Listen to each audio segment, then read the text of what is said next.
રાજકોટના 150 foot ring road અકસ્માતનો મામલો, જેમાં પોલીસ એફઆઈઆરમાં ચાલક નશામાં ન હોવાનો ઉલ્લેખ કરાયો છે।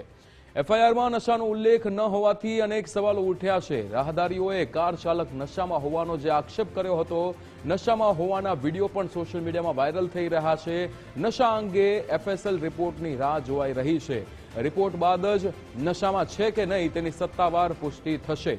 રાહદારીઓએ અનેક વિડીયોઝ આપણે ગઈકાલે જોયા હતા, જેમાં લોકો કહી રહ્યા છે કે રાજકોટમાં એ જે બેફામ જે કાર ચાલક હતો તે નશામાં હતો તેવું અહીંયા ત્યાંના સ્થાનિકો કહી રહ્યા છે। જેમની ગાડીને તેણે ટક્કર મારી હતી તે કાર ચાલકો કહી રહ્યા છે કે તે વ્યક્તિ નશામાં હતો, પણ અહીંયા પોલીસ એફઆઈઆરમાં નશામાં ન હોવાનો ઉલ્લેખ કરવામાં આવ્યો છે, જેને લઈને હવે અનેક સવાલો ઉઠી રહ્યા છે।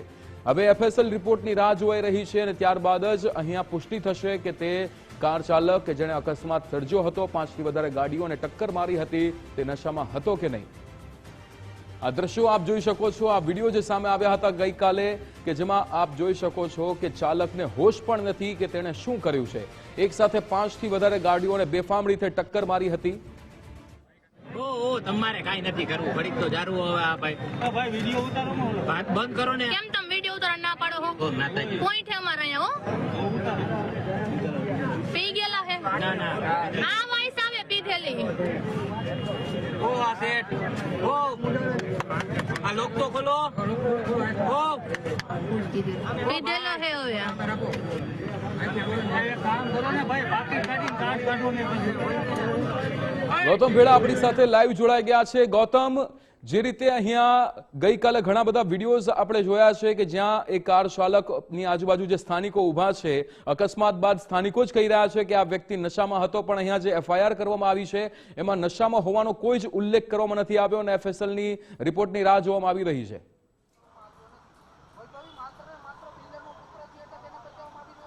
ચોક્કસ રાજકોટની અંદર જે ગઈકાલે જે અકસ્માતની ઘટના બની, સદનસીબે હજુ સુધીમાં કોઈ પણ મોત નથી થયું કદાચ, પરંતુ સવાલ એ છે કે આટલી ગંભીર રીતે જે રીતના સીસીટીવી સામે આવ્યા છે, બેફામ રીતે રાજકોટ શહેરની અંદર આવા નબીરાઓ છે તે કાર ચલાવે છે અને તેમ છતાં પણ તેને શા કારણોથી આ પ્રકારે બચાવવાના એક કરતા બીજા નુસ્ખા અપનાવવામાં આવે છે, તે સૌથી મોટો સવાલ છે। જ્યારે પણ પોલીસ છે તે ચેકિંગ કરતી હોય છે ત્યારે બ્રેથ એનાલાઇઝર મારફતે પોલીસ છે તે ચેકિંગ કરતી હોય છે અને બ્રેથ એનાલાઇઝર મારફતે સીધા જ પીધેલિયાઓને પકડી લેતી હોય છે, પરંતુ જ્યારે તમારી પાસે વોલ્વો કાર હોય, તમે એક ઉદ્યોગપતિના દીકરા હો, ત્યારે તમે પીધેલા ન હોય એવું સાબિત કરવા માટે ક્યાંક પોલીસ મહેનત કરતી હોય એ પ્રકારની ઘટના આ અકસ્માતમાં સામે આવી છે। કેમ કે ગઈકાલે જે વિડીયો વાયરલ થયા છે, દરેક વિડીયોની અંદર લોકો પણ બોલી રહ્યા છે। જે સ્થાનિક લોકો સાથે અમે વાત કરી હતી તેમણે કીધું છે કે આ જે નબીરા છે તે નશાની હાલતમાં હતા, પરંતુ હજુ પણ પોલીસ છે તે રિપોર્ટની વાત જોઈ રહી છે। કદાચ પોલીસ ધારે તો બ્રેથ એનાલાઇઝરથી જે જગ્યાએ અકસ્માત બન્યો ત્યાં જ જે હકીકત છે કે આ પીધેલો છે તે તપાસ કરી શકે છે, પરંતુ એ તપાસ પણ કરવામાં નથી આવી અને જે એફઆઈઆર નોંધવામાં આવી છે, એફઆઈઆરની અંદર પણ જે ફરિયાદમાં આ જે નબીરા છે, જે પીપળિયા નામનો, ધવલ પીપળિયા નામનો, તેણે પીધેલી હાલતમાં આ ગાડી ચલાવી હતી તેનો કોઈ ઉલ્લેખ નથી થયો। એટલે સવાલ અહીંયા પોલીસ તપાસ ઉપર થઈ રહ્યા છે। પોલીસે આ જે બ્લડ સેમ્પલ છે તે એફએસએલની અંદર મોકલ્યા છે, પરંતુ જ્યારે પણ પોલીસ તપાસ કરતી હોય છે, ચેકિંગ કરતી હોય છે, તો બ્રેથ એનાલાઇઝર મારફતે પણ શું પોલીસને બ્રેથ એનાલાઇઝર ઉપર વિશ્વાસ નથી? અને જો બ્રેથ એનાલાઇઝર ઉપર વિશ્વાસ ન હોય તો તમે જે રૂટીન ચેકિંગ કરો છો તેમાં પીધેલાઓને પકડો છો, તો શું તમારી તે ચેકિંગ છે તેની અંદર કોઈ ખામી છે? એટલે સવાલ અહીંયા પોલીસ તપાસને લઈને અનેક ઊભા થઈ રહ્યા છે કે જ્યારે ખુદ પીધેલી હાલતમાં આ વ્યક્તિ પકડાય છે તો સ્થાનિક લેવલે જ કેમ, ઘટના સ્થળે જ કેમ તેનું ચેકિંગ નથી કરવામાં આવતું બ્રેથ એનાલાઇઝર મારફત?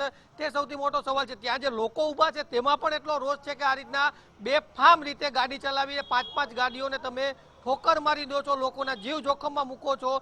ભૂતકાળમાં પણ રાજકોટની અંદર એવી ઘટનાઓ સામે આવી છે કે જેમાં આ પ્રકારના નબીરાઓ છે તે આ પ્રમાણે બેફામ કાર ચલાવતા હોય, તેના લીધે અનેક લોકોએ પોતાનો જીવ ગુમાવ્યો છે અને હજુ કદાચ કેટલા લોકોને જીવ ગુમાવવો પડશે તેને લઈને પણ સવાલો ઊભા થઈ રહ્યા છે। જી બિલકુલ ગૌતમ, સમગ્ર માહિતી સાથે જોડાવા બદલ આપનો આભાર। તો નશામાં હોવાના વિડીયો સોશિયલ મીડિયામાં વાયરલ થયા હતા, પણ અહીંયા પોલીસ દ્વારા જે એફઆઈઆર નોંધવામાં આવી છે તેમાં નશામાં હોવાનો કોઈ જ ઉલ્લેખ કરવામાં નથી આવ્યો અને એટલા માટે જ સવાલો થઈ રહ્યા છે।